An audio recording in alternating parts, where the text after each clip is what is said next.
biggest difference when you work and when you study?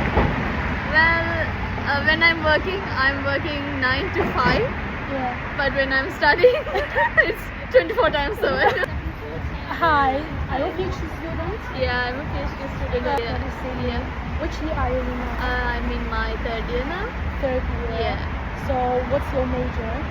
My major is civil engineering, specialized in geotechnical engineering. What's geotechnical? Geotechnical engineering basically means we research about soils, Science. problematic soils, and we give solutions. So why did you choose to do a PhD? So, like, I wanted to be joined as an academic person, like a lecturer. Like, I need a job. I preferred a job before PhD to join academia.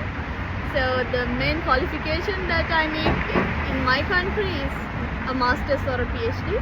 And after I complete my bachelor's, I got a scholarship from UTS to do my PhD. So I really loved it and I chose that one. Why is you getting a PhD rather than others, including you got a scholarship? Well, I worked hard in my bachelor's, so I got a first class in my bachelor's. And then I love the university and I like my professor's work. So I wrote him and asked for any opportunity, and he asked me to apply for the scholarship, and then I applied UTS and I got it. So where did you study before? In Sri Lanka, University of Ruhuna. It's a very famous university in your country? Yeah, it's a very famous university. It's a government university. It's very famous. So then you ask your supervisor online. So before you knew your supervisor? I didn't knew him, but in my bachelor's also I worked in geotechnical area. Yes. So my supervisor now at UTS is a very famous person for geotechnical area. He's like a major person in geotechnical. So I read his papers, I liked his work. Oh. So I wrote him whether he can offer me any opportunity to join his team, and that's how I joined. How old are you? I'm 28 years old now. 28. Yeah. So before you said you did a bachelor degree, then Yeah. you become a PhD student. Yeah. So you didn't start a master degree. So you directly from bachelor to PhD. Did you work before? I worked around 9 months as a civil engineer, Okay. and then I came here. Okay. So you think what's the biggest difference when you work and when you study? Well, when I'm working 9 to 5, Yeah. but when I'm studying, it's 24 times 7. What is your most enjoyable part, like for doing a PhD? I think meeting new friends.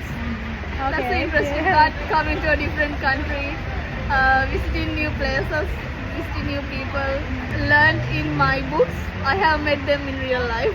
Okay. Some geotechnical people. So that's a very interesting thing. So do you have some advice to give potential PhD applications?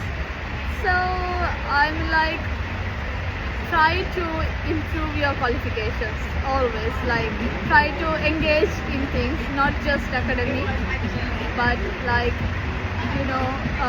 sometimes people do research, but they don't publish. But when we apply for a university, they don't need to know what we did, but they need to see the proof. So publish the work that you do. That's kind of advice I can give, really. So how many publications you got before you applied? Around 4, but they are not like Q1 journals, so like very, very high standard publication. But I had proof to show that I really worked with this one. I know this one. And Before, why did you publish your work? So when you publish your work, you had the idea, oh, I'd like to do a PhD? kind of like my supervisor back in my country, he guided me if I need to go for higher studies, you will need these kind of qualifications. So that's why I published. He guided me.